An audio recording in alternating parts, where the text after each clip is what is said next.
Non, je vous informe que le frère Mike Kalamai vient de démissionner bien-aimé dans la compétition. Il y a des jeunes talents chrétiens à vous démissionner bien-aimé dans le Seigneur. Azal Souskunate a démissionné.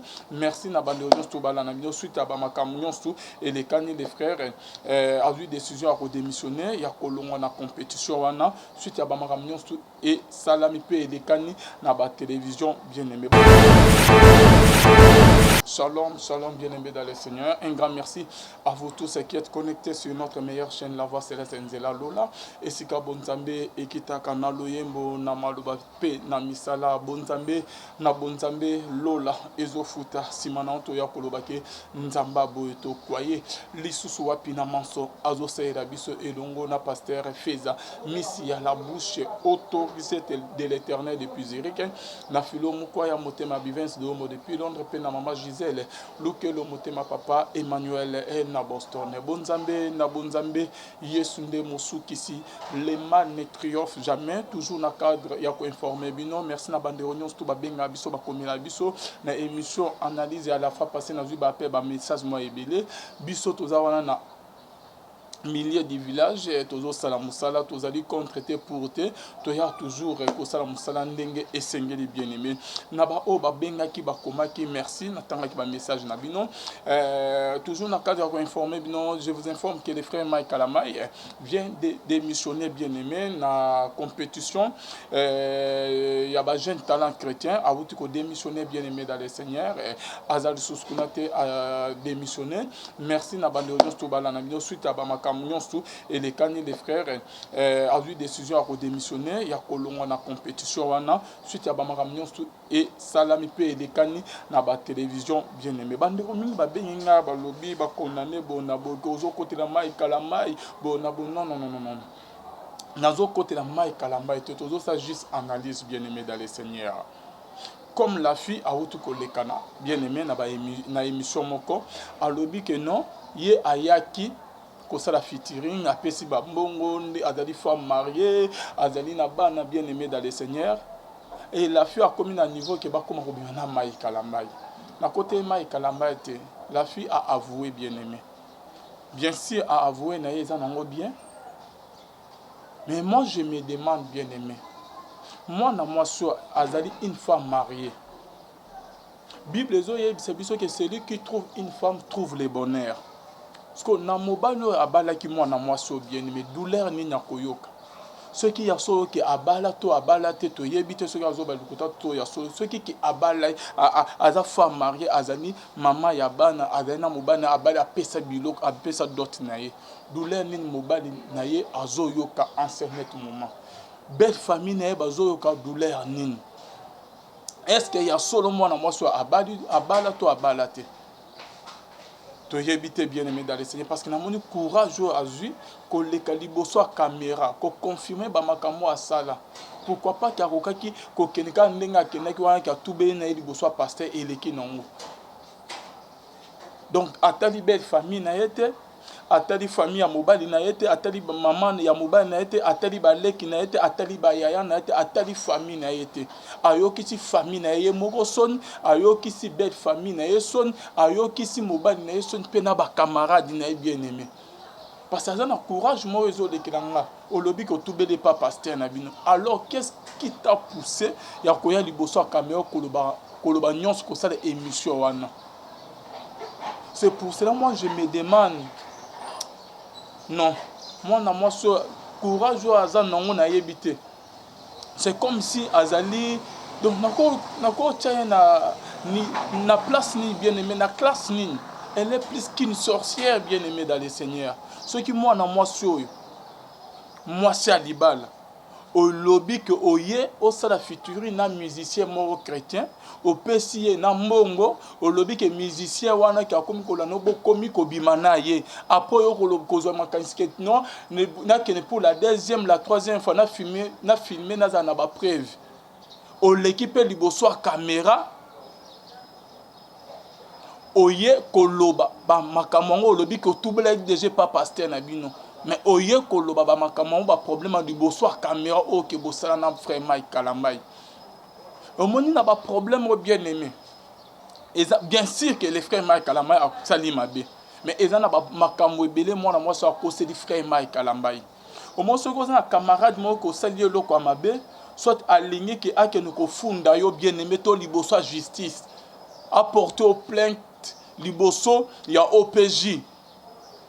Bien sûr au funda na ba makambo asali yo pe okobakisa na balukuta mususu omoni na dossier ya mwana mwasi soit disant chrétien ceux qui musiciens chrétiens bien aimés bien sûr que babimaki na Mike Kalamai ndinga lobi mais eza na bamakambo ebele ya lukuta bakisi ba mensonge ebele na émission awuti kosala kala mingi te makambo azoba soki peke ya vaseline soki peke non le frère Mike Kalamai a insisté kaka babima na ye na nsima na ndenge asima.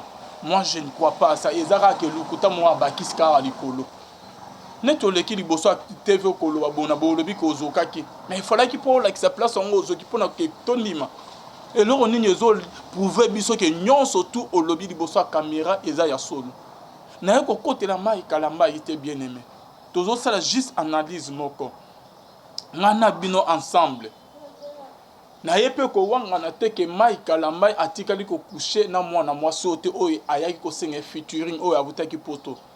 Bien si ndenge mwana mwasi alobi ke non Mike Kalamai to moni ba photo ba kangi na ye na kata chambre na ye bona boke Mike Kalamai alali mwana mwasi oyo. Mais ba makambo su mwana mwasi oyo abakisi alobi na émission abakisi lukuta ya ebele ba mensonge eze ebele koleka. Net nenga lobi que oh Mike Kalamai a forcé qui est qui babi mané na nenga sima boy na boy. Non, je ne crois pas que les frères Mike Kalamai a commis un niveau bon. Et ça juste c'est que moi soit aligné que lukuta na yewana abakisi lukuta likolo yaba makamusu so lobi tema munga ah salinga botika na bakisa kaka. Abakisi ba blo musu na ba affaire na vidéo a salaki ke o bonabo abakisi ba lukuté belé pour na ka ke a charger Mike Kalamai a bebi sa réputation ba mon vraiment que azali ma be makasi na boité que Mike Kalamai abimina ye pe Mike Kalamai azali la première ou la seule personne te ou le seul musicien te que a sala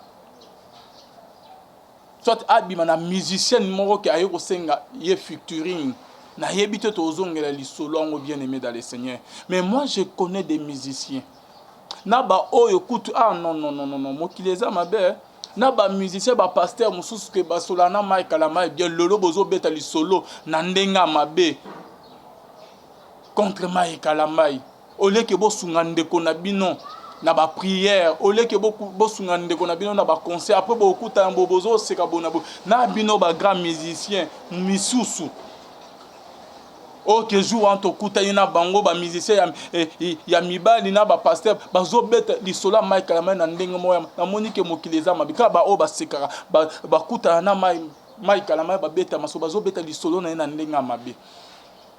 Mais moi je connais d'autres musiciens chrétiens.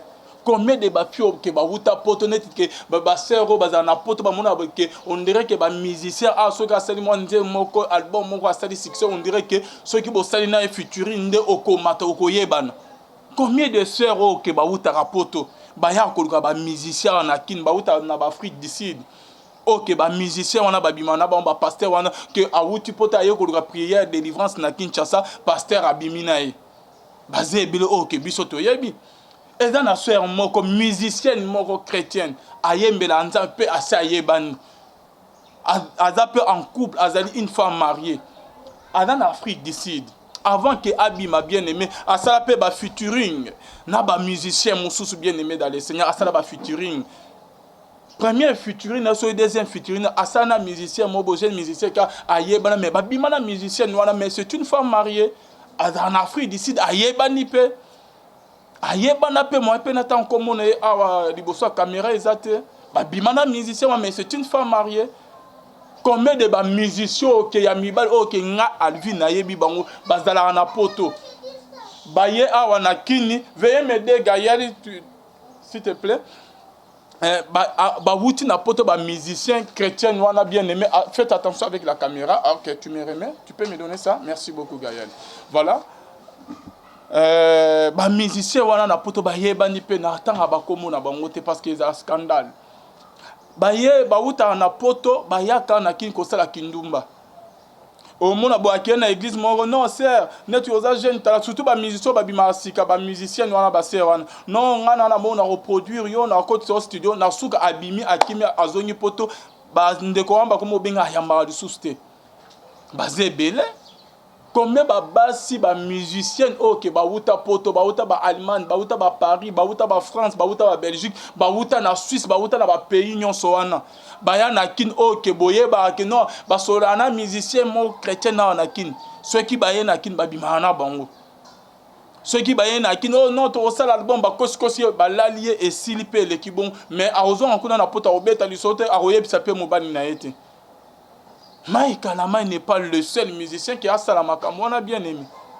Naba moma bo esengela yeke to encourager ndeko na biso te to tike na ba prière to pese to li to talisa ndeko na biso ke non kota na retraite lukelo na nzambe pe senga nzambe bolimisi nzambe alola il est le Dieu miséricordieux akolimbisa yo.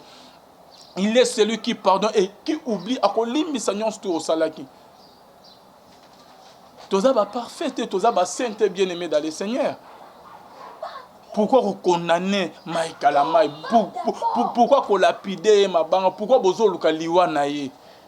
Bien sûr, à cette erreur, à Soumouki, bien sûr, tu condamné, tu encouragé na mabé salité. Ngasko nazali contre ba pasteur, ba musicien, ba pasteur musuna bande musu OK bazo finga Mike Kalamai tongo midi pourquoi? Et la fille OK aya eu koluka featuring et pas Mike Kalamai bien-aimé dans le Seigneur. Aya ki na mission. Ndeko oyo ke atina qui est en mission bien-aimé daki featuring ke ayebi Mike Kalamai très bien pe Mike Kalamai ba yebi très bien ba payé proche. Ndeko atini mona moso il a voulu juste se venger na Mike Kalamai. Tellement que ba yo kana sou bien te tellement que ba makamusu payer la qui est na vie alors non il faut na se venger suite à ba makamo que se passe entre ye na Mike Kalamai. Nde a se décidé que a utiliser moi na moi soyo a komati na point wana moi na moi so tanga yo ko ça featuring ayaki na idée à featuring te ezaka ke ndeko mo na tina ki ndeko on pas à pasteur musicien ka non na yebi très bien mais mele na nga featuring boye pese ba mbongo boye ndo to zapem la telaka ye bobo na bo zoye tindenge mo na moi so a côté na chambre pas Mike Kalamai zo filmer bazana yazo filmer azo ba nyonso wana bien aimé ayaki na mission et mission na ye akokisa ngo yango yo bien aimé et batinda kiye et ndeko na biso ya mwasi oyo ozolanda biso oyebi combien de personnes oyo ke basuka mabe na babiloko okoti na kopo okoti na yango mbongo bapeso eza nango muke mo otika na dette morale bokanga date ya lelo un jour mwana mwasi oyo akoconfesser pe akotubela ke batinda kiye oyebi lisolo toujours na babiloko ke bozo coopérer to sala boyebi combien de personnes bakufa na bamakambo oyo boyebi lisolo ya résurrection ya ndeko ya Afrique du Sud oyo ya reçu oyo balamusaki ye ressuscité de la mort boyebi lisolo na ye te ndeko ke basalaki ceux qui copent na Afrique du Sud pasteur bakoti na cercueil na corbia bazokende kokunda ye baleki na église pasteur asekusaki ye bon monaki retour na yango bien aimé dans le Seigneur le ressuscité de la mort lelo azawapi Samuel panzanaki na Afrique du Sud l'état ya Afrique du Sud gouvernement la police bakota na likamwa ke ba vérifier ce que zaso bakomaki kolukisa ndeko wana le ressuscité de la mort bien aimé akenda wapi et tant que ba moni kende ko komi ko kima et pasteur o ba bete kina ye cop na ndeko wana moni ke ndeko akomi témoin gênant ceux qui ba kanya robimisa ba vérité ministère nanga et kokufa et ce que la bango ndenge nini les ressuscités de la mort il paraîtrait les ressuscités de la mort il paraîtrait que les garçons akufi déjà akufa pe bakuna li solo et si là mais il paraîtrait que les garçons seraient empoisonnés bachela qui est poison pour que effacer ba trace li solon weye banate est-ce que le lo pasteur en haut en dehors il y a li solo après li solon a sala sous succès a sala sous ba miracle collecte na ba télévision ndenga azalaki il paraît que l'état a fait d'ici la police baso lu kisaye église naye ekweya ou comment alekisa sous ba vidéo ba témoignage te liboso ya ba télévision bien aimé dans le Seigneur. Ndenge moko na yo moko ndeko mwasi oyo ya kolka featuring epa Mike Kalambai. Ndeko oyo musicien pasteur wa tindaki yo na mission oya ke koko isa Mike Kalambai o filmer pour que o samwisa o bebisa réputation na ye. C'est le même pasteur koluka ke a éliminé o abomao li solo no ese pour que un jour secret na ye bimate. Pour que ami bate la bien-aimé. Ba pasteur na biso ba o baza élevé, ba musicien baza élevé na mboka na biso bien-aimé dans le Seigneur. Ceux qui a yebi ke place na ye musala na ye o ya sala ke aliaka amelaka azwanyo soit azana gloire, aza capable de tout faire pour que a se protéger a battre la réputation na ye. Combien de ba pasteur na mboka na biso ba kotisa ba collègue na ba pasteur na se ya mabe pour que balinga ba dévoiler bango. Combien de pasteurs au Kébaye bana bien-aimé, Namboka nabiso, na limité, na ba commune, moi je connais bien-aimé. Ok, ba boma ba collègue na ba pasteur na ba tchela ba poison pour na ke ba kufa, secret et bimate ba bim sa vie na bango libanda te o basala na nkuku. Ba pasteur rebelle na kin baza na makila, na maboko na bango. Ba pasteur rebelle na Congo na mboka na biso na zo insister baza na makila na maboko na bango. Baboma bandeko ebele pour na ke a se protéger réputation na ye, a protéger le kum na gloire na ye, musala na ye pour na ke akoisa mate. Combien ba kota mabele likolo ba pasteur wana. Ndeko wana ya Afrique du Sud, les ressuscités de la mort. Akufa et ça mo etamoli parité que ba tchela e poison akufa. Bananya ba tchela ki ye poison. Abungisa vie na likolo kaka na ya je ya muke o to sala bo bezbo na bolelo famille na bazanga ya kufa kenda ndenge moko na yo ndeko ya mwasi ceux qui vraiment que ba pesa ki yo mbongo batina ki yo mission o che vie na yo na insécurité totale. Lolo ce qui ndeko atinda ki wa comme se sentir que au comme net que ndeko mobo ko bouger ministère na yo ko sa carrière na ko bim sa secret un jour c'est la même personne à rosala tout que ba ko pe o chelo pozo soit batini bandeko mobo basali lo ka mabe okufi pe lisolo no elimu. Il faut comme battre la vie eza moko nga nazo beta c'était toujours lisolo o ya Mike Kalambai eza piège ba chela kiye. Batina qui jeune femme, jeune fille oyo, mission et pas Mike Kalambai pour que akwa essayer à samousaï. Ezali normalité. Bon la vidéo ya mon moi c'est très bien. Bon la émission na très bien pour comprendre que non, cette fille a qui vraiment mission et pas Mike Kalambai.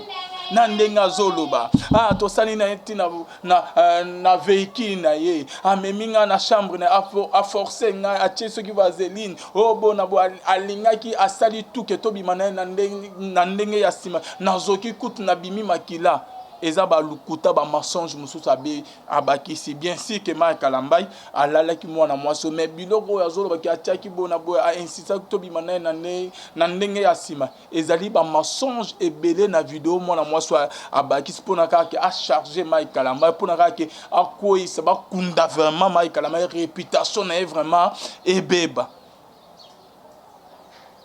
na force ya elobe non. Moi, elle est plus qu'une sorcière. Ce qui moi, soit azando quitté, c'est qu'à simela bandoki bilama, ceux qui balimi ba pumbo, ba simelie bilama, simela biso bilamo biso to kei koloka. Ba simelie ba kei. Ce qui moi, soit azando quitté, c'est qu'à simela bandoki bilamba. Et ba mili moi ndé comme au travail. Bon là des émissions vidéo na est très bien. Na modèle azolo bazo beta mis bien aimé bon comprendre que non. Il y a une main noire qui est derrière cette fille. Il y a une personne qui est derrière cette fille. Ils allaient vraiment passer ma casse. Bananya on bazolo ka mutu ya Mike Kalambai. Bananya on bazolo ka ke Mike Kalambai asila. Bananya on bazolo ka ke Mike Kalambai akufa. Bananya on bazolo ka ke Mike Kalambai a réussir te na vie na ye. Bananya on bazali derrière ba vidéo nyon se salami au bien-aimé. Na ko côté le Mike Kalambai te kaza saint o asali en ote. Bien sûr que Mike Kalambai asali to moni ba photo ba vidéo ne moi sur na lobby. Mais ming moi na moi suis oh ya lobby bien-aimé dans le Seigneur. A lobby vérité mke pe abakisi mensonge ya ebele makasi. abakisi lukuta makasi na émission na oyo ke asala bien aimé dans le Seigneur. Ozolanda biso ozana elenge olobi soki oza na 25 ans tala makambo oyo okomi kosala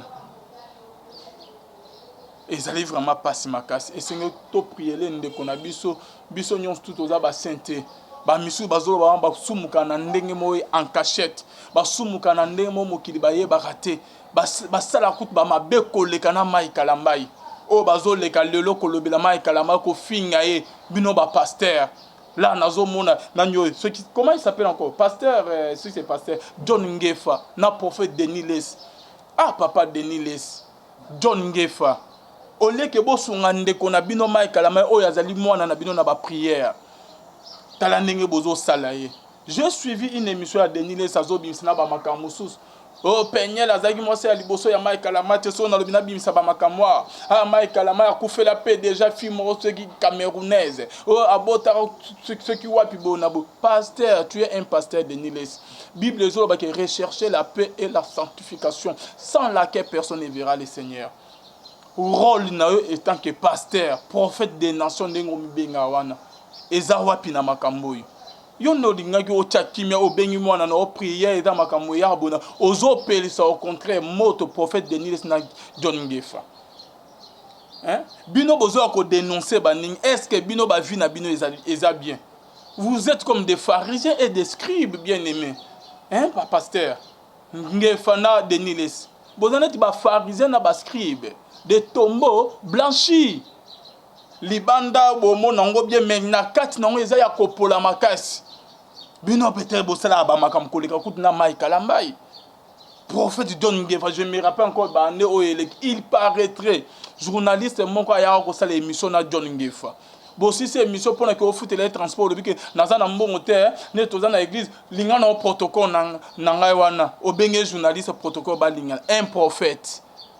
Apozo ya koleka liboso caméra ozo dénoncer baninga. Bino bosala ra makambo oyo eza mabe makasi koleka na Deniles koleka na mai kalambai. Bino bosala ya mabe makasi koleka na mai kalambai. Ya mai kalambai nde bimika boye na mpoisa na ndenge ba utiliser fi wana ya kokose na ba makambo mususu oyo ya bakisi. Na émission asalaki. Bino ne singa boluka kimia bo boter mwana na bino botika na ba prière. Bozo ya kofinga bozo ya kokondamner bozo ya kolapider Jésus Christ. Yekuta za mwana nzambe Jésus Christ qui est notre Dieu. Ba mémé la femme adultère. Jésus a le oh nana sumwa a salama bete a sumukite abwa kele libanga a lapider la première personne. Attends moko a lapider kite. Yesu alimisi mwana mwasi malgré mabe na Yesu alimbisi. Malgré kobo awuta ko sala Yesu alimbisi. Skoka bino basumuki ba païen bozo sumuka tongo midi pour biso na babinoir parce que ngape naza sainte botele mpona ko condamner mai kalambai bon ko lakisa mokili ke mai kalambai azama be Marcelo azama be bona boy non c'est pas normal prophète de Niles tala esiko utananza soit na yebite nazo yebate nazo yebate ba kopa mayo prophète de Niles o Melissa biso aussi misa biso ba télévision prophète de Niles nazo yebate ba Ngefa est-ce que bo banana nzambe to bo banana nzambe te to bo banana bino na ba misala musu nzambe atika ko yeba bino te parce que une personne qui a l'esprit de Dieu ata obungi nzela nzambe ndeni conscience moko elobela o sali eloko bo non nzelo eza nzela na ngate vu on nazo mener eza vie na ngate tika nazo ngela vie ya kibonzambe. Prophète de Niles, Ngefa, Bomituna, le lorsque Jésus-Christ a zongi, est-ce que Boko ta lola? Est-ce que bozo sa volonté ya nzambe to bozo sa ka ke bo sepe samoki bo sa ba base na bino. Lolo mo ki les obete la bino maboko. Mais un jour, bo regretter nyons tout bo sala na samoki. Tous les actes que nous commettons ici sur la terre a un prix à payer. Le salaire du péché, c'est la mort. Vous devez le savoir. A un prix à payer. On ne se manque pas de Dieu, prophète de Niles. Lolo moki bazo betulo maboko ozali prophète danger, ozali pasteur wario, ozali star, ozo ningisa, internet ozo ningisa ngo vraiment. est-ce que nzamba lola zo betelo maboko? Est-ce que nzamba lola zo sepela na makambo ozo sala? Est-ce que nzamba lola azo sepela na oyo? Est-ce que ozo sala mission ya nzambe? Tout est vanité de vanité. Komis douanet chouchou ya nzambe te ko sala mabe osali masum osali nyonso to olingi et que eloko koyela ote ozo mikosa. Le péché qui a détruit les autres te détruira aussi. Yebango lisumo ebebisa ba misusu. Vi ya mabe ebebisa ba misusu ekobebisa pe yo. Nzambe atikara kanda ya nzambe yaka malembe. Ceux qui conscience no ezozonga karate to lembi to sali ba émission to lobby to lembi ozo changer karate ozo koba kara bongo. Nzambe ceux qui a frappé yo ezala trop tard. Et le lot vraiment bon mi tout nana hein le lot ce qui que liwa ezo yeso azo ou mena na kozonga liwa ko aussi prendre yo ebele bakufa na ba crise ebele bakufa na ba accident ebele bakufa ceux qui pe na ndenge liwa brisque ezo bango pe bakenda le lorsque binobo mitunda prophète Denis mitunda ngefa mitunda le lot ce que okufi ça c'est que le lot que Jésus Christ a yé bo kende wapi nga mona tamola atana sende na le lot ce qui na kufi na okende wapi le lot ce que Jésus a yé na okende wapi oko sa mokili mobimba mais oko sa conscience na ote. Moi je me demande est-ce que loko wana molimo wana eza kati ya prophète Denis eza kati na bino moko ba biso nyonso toza basumu tosala na biso masumu mais moko sa eloko mobo eloko mobo elobeli o kati no te eloko nazo sa eza bien te nzambe limisanga na obandela on souste mais chez les prophètes Denis c'est pas comme ça. C'est grave et comme un danger na moi na nzambe ceux qui a commis ko sala mabe masum azo yeba te que loko azo sala les amabe et comme un grave et comme danger makas c'est que molimo ya nzambe oye bana ko reprocher so ozo sala mabe kala et longwe eza le souste o komi na étape moko ke o komi ko tamona liwa pemeni na yo. So comme à niveau moko ozo sala mabe ozo mona ke mabe ozo trouver normal non c'est grave. Prophète Denis sala musala na yo sala rôle na yo étant que prophète ba makamnyon sto ozo lobela oh non c'est lui qui va s'attaquer à Moïse Mbiye na pena s'attaquer na ye bon okomi porte-parole ya Moïse Mbiye o yazali mwana na ya molimo tant oyo ozo régner na bakina ozo prophétiser ozo teya ozo sala ba séminaire na yebite soko za na nzambe ya soto za na nzambe te Moïse Mbiye bébé Moïse Mbiye na chorale lolo ka mwana na yo papa okomi lolo porte-parole ya Moïse Mbiye o ya ko s'attaquer na Moïse Mbiye ngape na s'attaquer na ye ezali passe et na ba makamunyo so Denis les azoloba bazali en contact na Moïse Mbiye pe azo salango na permission ya Moïse Mbiye na ba makamusu azolo babona boy na azo bimisa liboso ba caméra ya ba vidéo Moïse Mbiye azo yebisa ye ozo mone esika église ekomi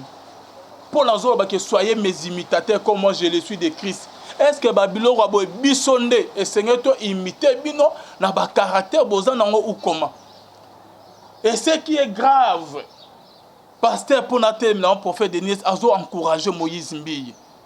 Moïse Mbiye azo ya ko régler ba problème na ye liboso wapi ya cher na kati ya église na lieu saint et si ka présence ya nzambe za Moïse azo ya ko sala ba émission na kati ya église oh c'est grave nzamba lola sunga biso bande ko bazo koma ba misu bazo benga mwana ya mayezate tozo sala émission ceux qui tosilisi eza vraiment grave pour na pasteur na biso Denis laisse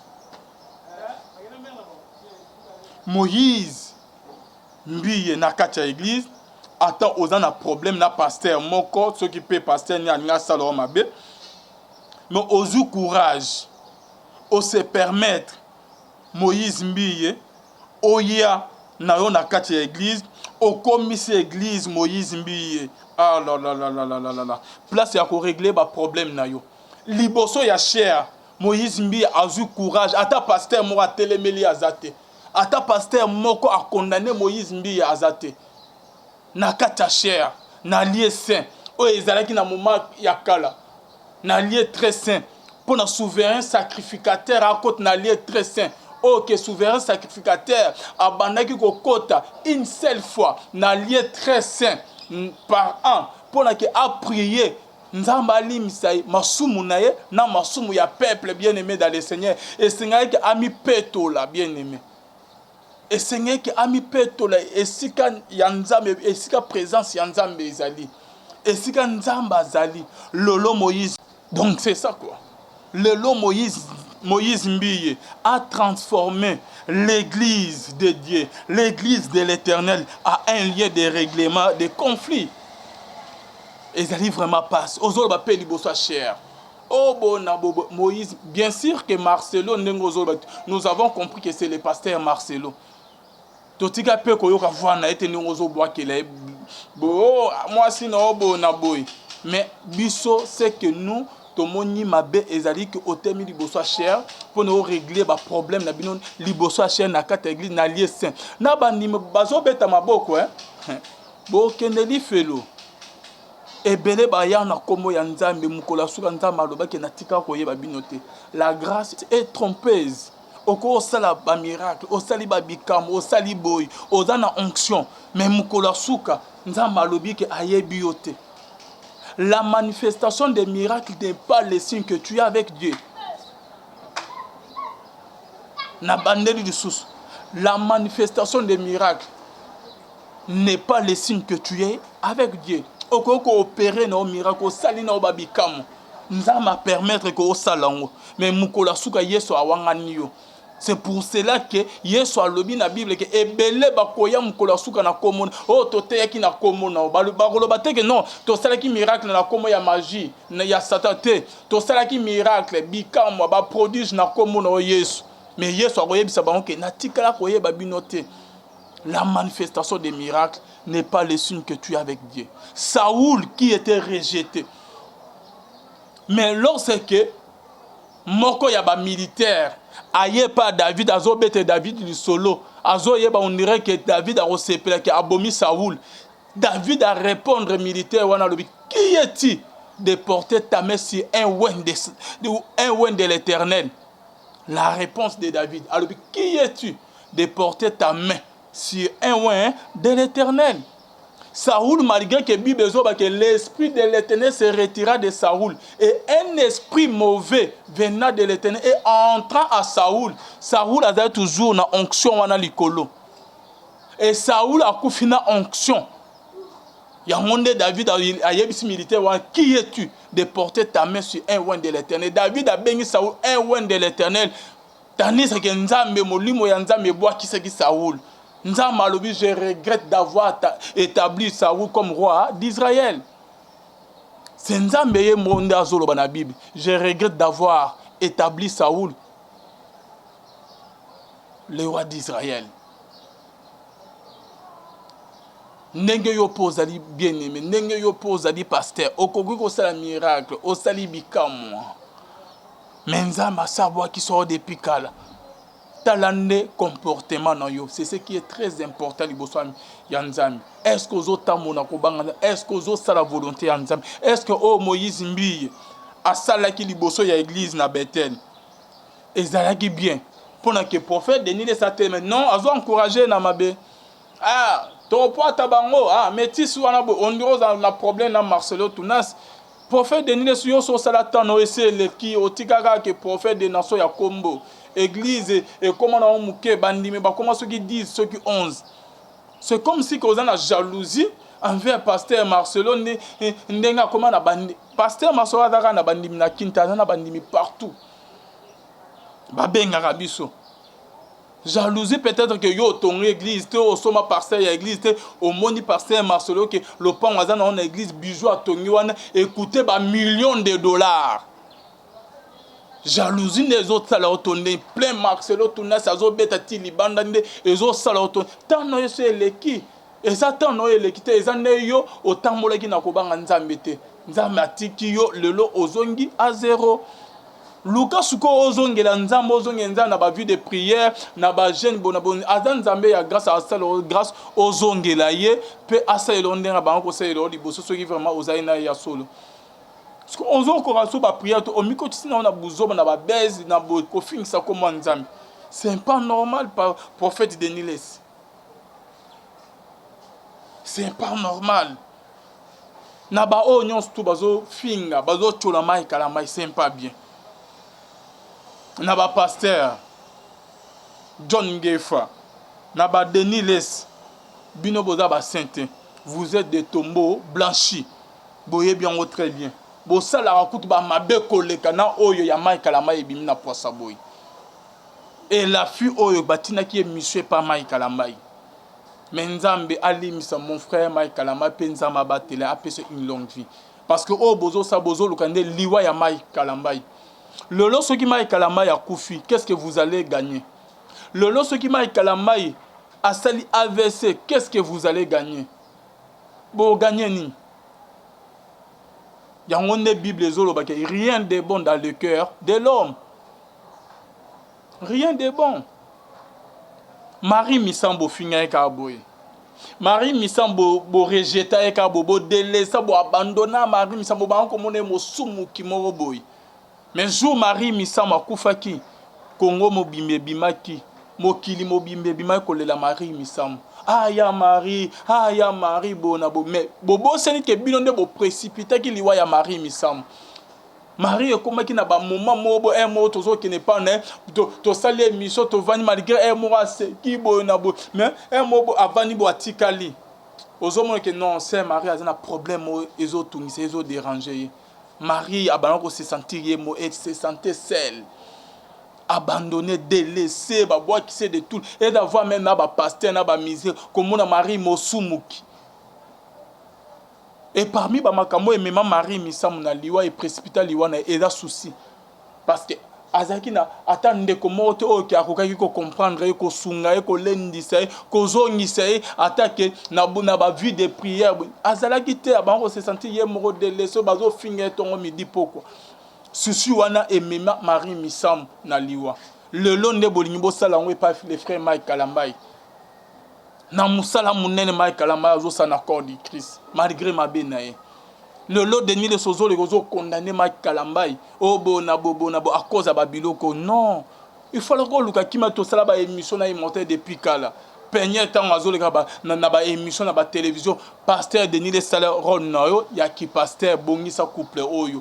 Teya bango mais yozo petara moto non pétage hein pétage c'est bon mukolo yeso akoya on la qui s'appelle qui pétage en mukolo yeso akoya la qui ça qui pétage qui bezo bana ko sala tout est vanité de vanité nyonso tout ozo sa na se ya mokila bien aimé dans les saints tout foutant un jour yango nde mukolo suka jugement ya Nzambe e kozala bien aimé et Nzambe na jugement na yeso ko leki na jugement ya Nzambe ezate ke pona ke a innocenté yo te Nzambe relaxa ba opportunité nyonso to apesa ki yo ko ozongela nzela na oboyaki o mikotisa na oka na mona ki pétage na mona ki buzz Nzambe rotalisa ba opportunité ba te ya ki yo ba Alvin ba salaki ba émission ba pasteur ba conseiller ki yo yo ka kite o mikotisa na pétage mokili bazo betelo maboko a relaxa nyonso tout pertinent na life pour nous relaxer que non place aux autres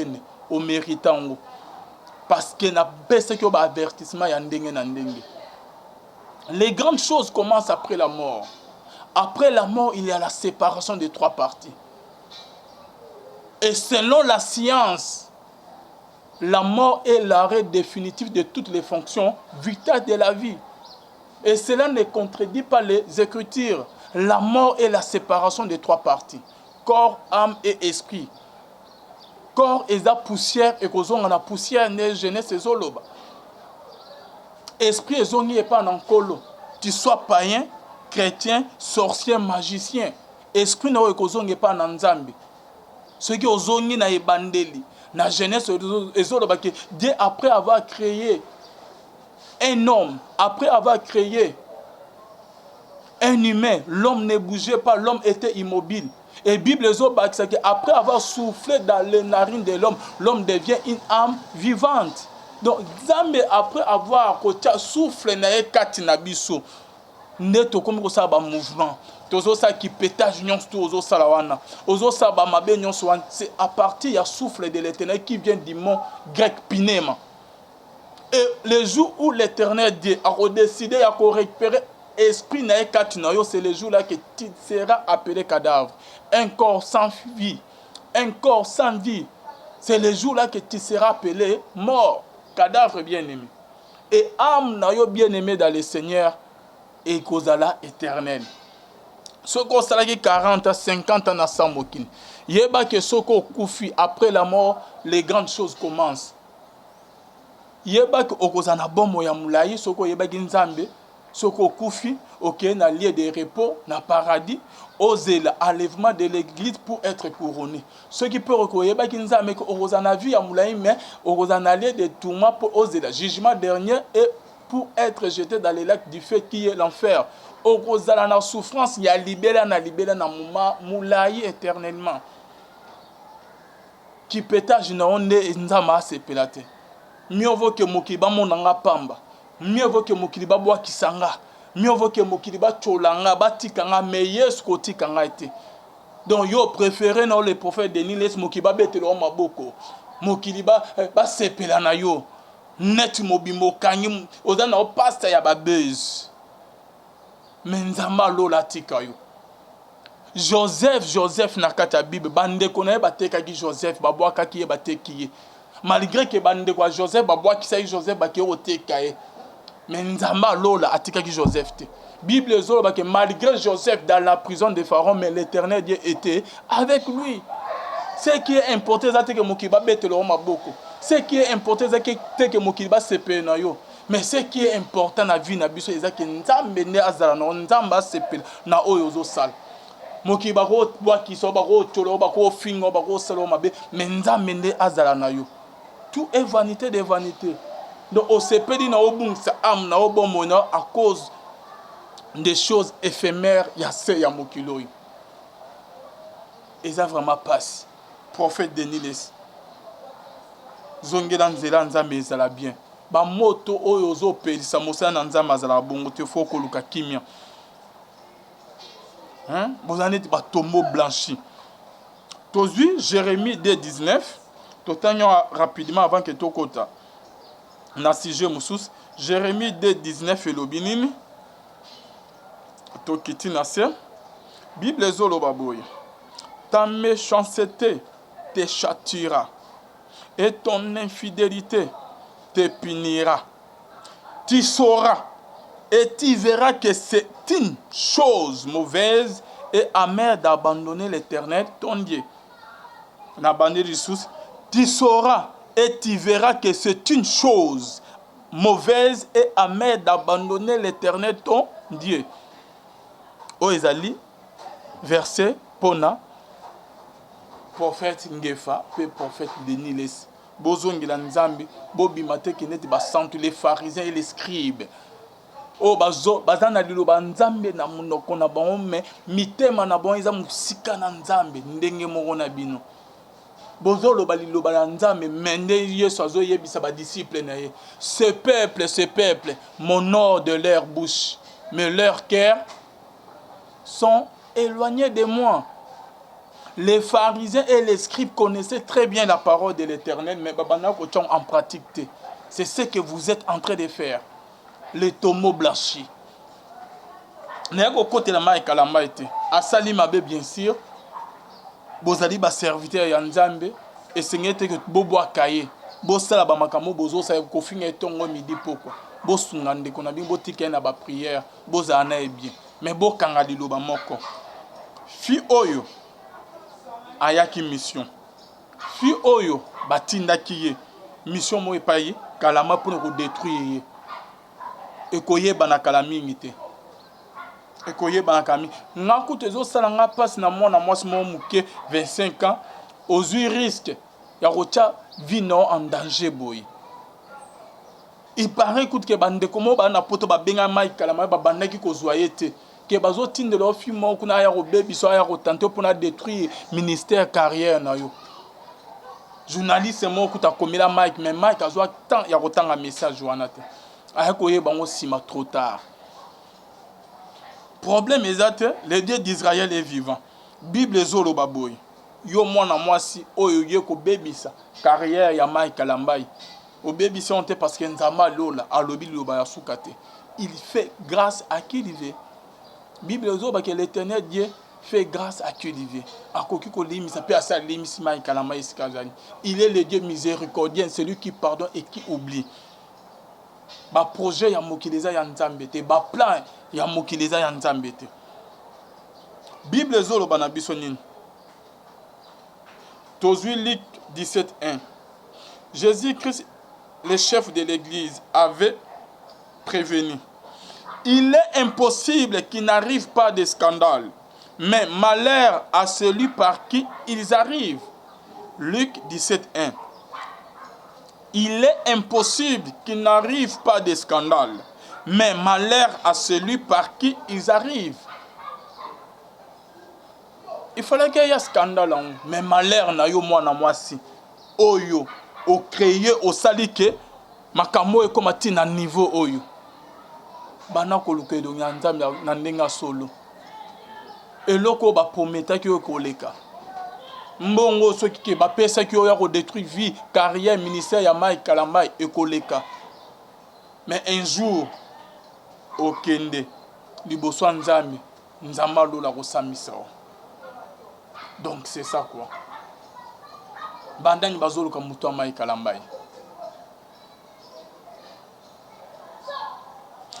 Tozongi suko lisolo ya Mike Kalambai Moïse Mbiye. Moïse alobi na vidéo na yemo na lanya ke mwana mwasi oyo mama oyo ya compétition jeune talent ya ba chrétien. Modèle azolo ba ka regretter ndenge a présenter ba misus. Nous avons compris qu'azolo belande Mike Kalambai. Mais nazolo ba liboso à caméra, c'est pas Moïse Mbiye qui a présenté Mike Kalambai pai couple wana ya compétition ya ba jeune talent chrétien te. Mike Kalambai ba yeba na bango na fi wana mama wana depuis kala, c'est pas Moïse Mbiye. Et Moïse Mbiye na vidéo na ya alobi ken neka na lobaye la fois passée. Azwa ki ba cadeau ba mbongo ko wuta et pas mukolo compétition oyo ya ba jeune talent mama oyo azwa ki ba biloko ebele en tout moment yemo a to reconnaître on a ba vidéo ba cadeau ba nini bona boy. Mais il paraît que moi si ya mukolo compétition ma job yende atongela Moïse Mbiye bien-aimé dans le Seigneur. Ndok o ke Moïse Mbiye azali mukolo compétition mwana mwasi wande atongela yango kozwande Moïse Mbiye a reconnaître est-ce que molimo ya nzambe moment wana etikaki Moïse Mbiye etika kotalisa Moïse Mbiye te ke biloko ozozwa bambongo ozozwa epa mwana mwasi azali na misala mabe molimo monsa Saint-Esprit elobelaki yo eloko te molimo monsanto etikaki yo pasteur Moïse. Na moment wana ozozwa bambongo bani molimo mosantu elobela ki yo te. To sala analyse na bino elongo très cher fidèle téléspectateur. Moïse alobi na vidéo na yeke abana kozwa en tout moment. Ba cadeau ko wute pa mwana mwasi oyo. Bambongo bani azali kutuke. Okebite ko le ba partenaire numéro 1 ya église na oyo bango pesa ba biloko ebele. Suko molimo mosantu ya nzambe oyo ke Moïse azana etika kolakisa ete ke mwana mwasi azana misala mabe ka tango ke bakomi na Mike Kalambai nde lelo Moïse Mbiye abimi ke azana misala mabe ezana puissance mo ezana sima wana Moïse alobi que lorsque vous remarquez des choses bizarres au sein de l'église il faut dénoncer. Depuis qu'Agnon soit nous dénoncer qui ont été pourquoi depuis qu'Agnon soit quand tu recevais des cadeaux. Donc tu n'avais pas l'esprit de l'Éternel. Na minute on est molimo mo sentende azana onde etali so que faut dénoncer Babylone bizarre wana ke bazana misama be olobi que il y a une puissance qui est derrière compétition ya onde oboye ko sale. Voir maintenant que compétition nge banda ki ba contacta ki osus mais yonde oboya ki parce que il y a une puissance mo démoniaque puissance ya mabe eza simana yango. Donc depuis qu'Agnon soana nzama talisa ki ote pendant bande nyonso wana bobetaki na couple na mama wana kozwa bambongo na ye babiloko na ye nzambe atalisaki yo te. Donc molimo mosantu na minute wana ezalaki te. To molimo mosantu ezalaki aveugle to ezalaki aveugle na bakado na ye bambongo oyo abandaki kopesa yo. Car lelo nde molimo mosantu oyo kotalisa yo ke baza na misala mabe, il faut redénoncer bango. C'est par là tout le monde que peut-être ezali moi jalousie moko wana pendant que moi na mwasi oyo ozoloba na kati ya église kozoyebisa bamusicien na ote bokende kuna te soki bokeye kuna bokufi etali bino bazoutilize baétoile bachance baétoile soki bokeye kuna bokufi etali bino biso toya matanga na bino te. Ah bon? Mais c'est la femme la première productrice Yanaï. C'est elle qui a produit, comment elle s'appelle, Trina, non? Dans l'album na Couronne. Ce qu'on a ni alia qui était. Babylon quoi appelle ça qu'on a ni baboma qui était balia qui était bazoua qui succès non était. Et Moïse se défend du bosso ya cher na église kolobake. Moi sur autant a commis ko sala ba proposition ya bien té. Ndé na yebisi en face na lobi que non. Et ça tout le monde qui va manipuler pour que cause soit facile pour na bambon ah bon. C'est ce que Moïse Mbi a dit. Place ba kabona moi si oyo yango wana. Et moi si Moïse Mbi a lobi que la fille a yebisi que a ko prouver yé. Ba ke ba kabona baza en contact. Ba komina mai kalambai. Peut-être Moïse a ba on s'attendre que elo ko réussir cette compétition haute. Peut-être, étant comme dans Mike Kalamai, comme cette compétition était tout le monde d'accord pour succès et ma casse. Et réussir. Après compétition, Malamo Tomoni Moïse a bimi ko tenir propos au ya lobby na vidéo na église. Ezani depuis quand on soit point ya loba qui ont été. Aya ko loba après compétition après avoir que compétition simi ba comme na Mike Kalamai. Ezani yo na Mike Kalamo boza ba frère bo oute église moko. Qu'est-ce qui s'est passé entre bino beaucoup matin à niveau? Pourquoi pas que Obenga qui peut ndekono qui est ton frère oh que bobandana et musique oh que aida au na ba album non les champions si je me rappelle très bien. Parce que tant ba commissaire qui au pasteur tu étais découragé que ça sous musique c'est Mike Kalama qui t'a motivé.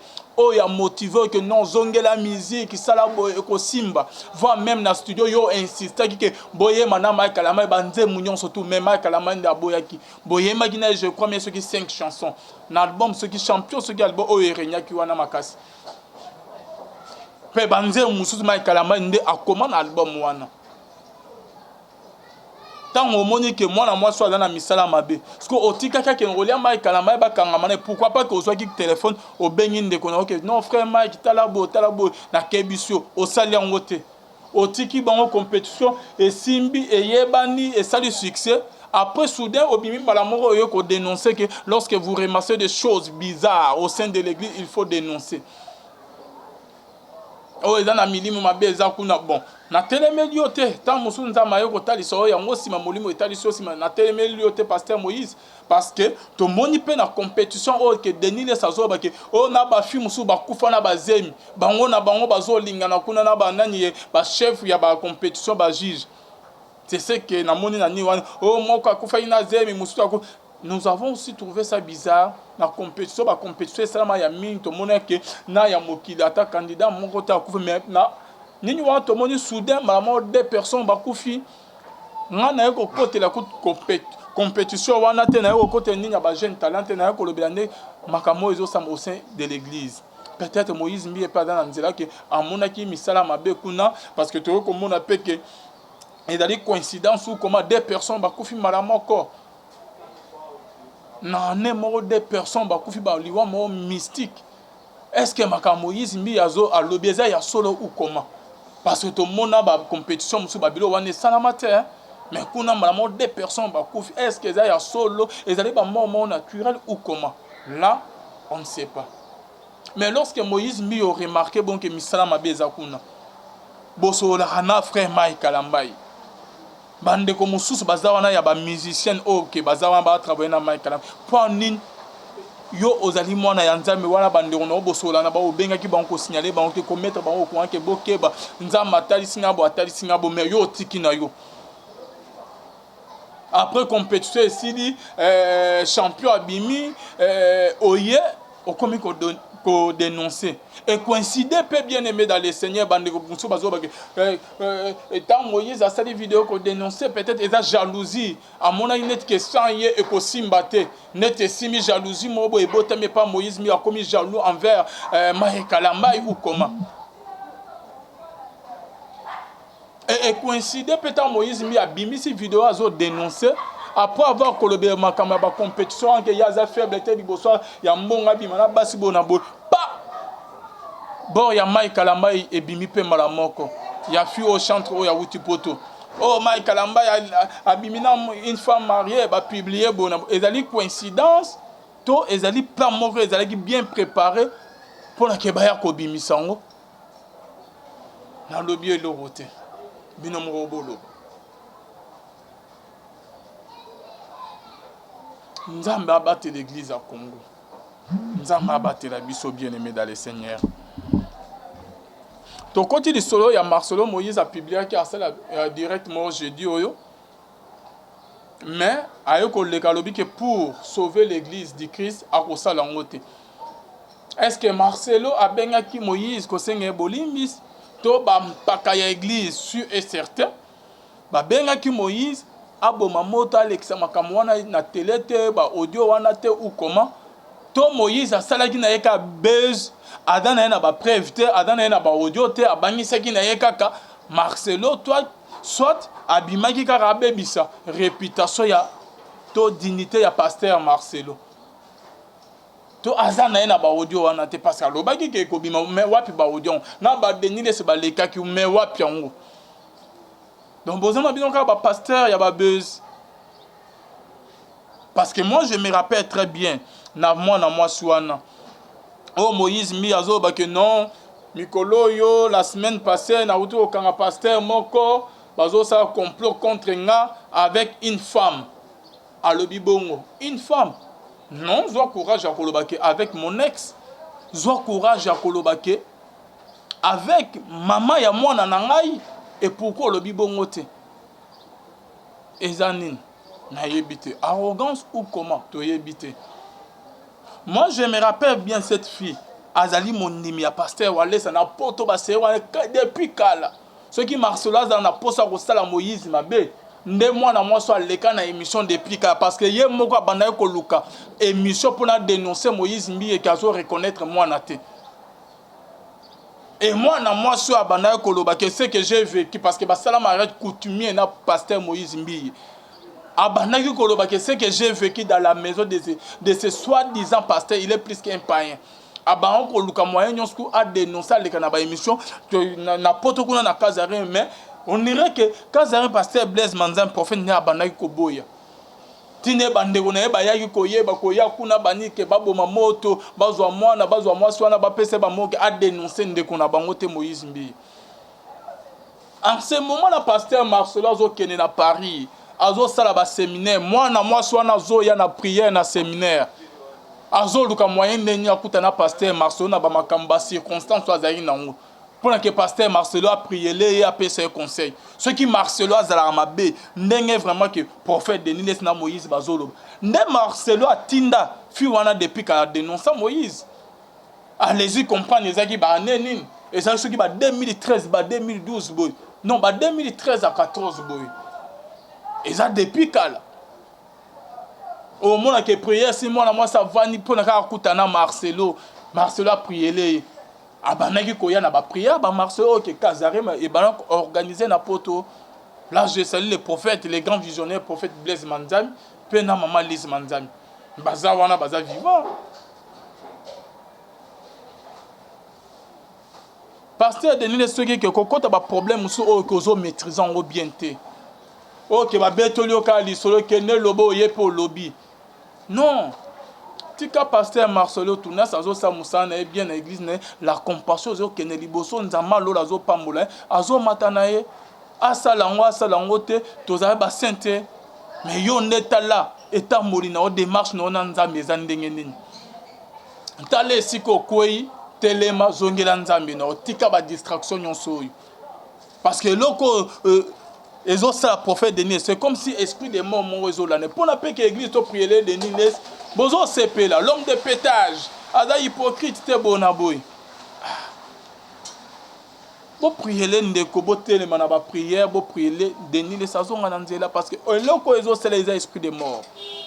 Oya comment bo kamite akufi bona boy bo prier les azongela nzela nzambe eza esprit ya nzambe te ezo animé Denis c'est un esprit mauvais esprit ya nzambe koki ko animé boyete non jamais na bande ko nyonso tout balandaka biso bakomelaka biso basungaka biso prophète Denis nzambe asunga prophète ngefa botika bilo ya bako ko dénoncer parce que binomo vous êtes les oiseaux de même plumage. Parce que bozo ça lango va même kolekana ba o bozo dénonçango. Botika ba peuple bazo bete bino ba bete la bino toujours maboko.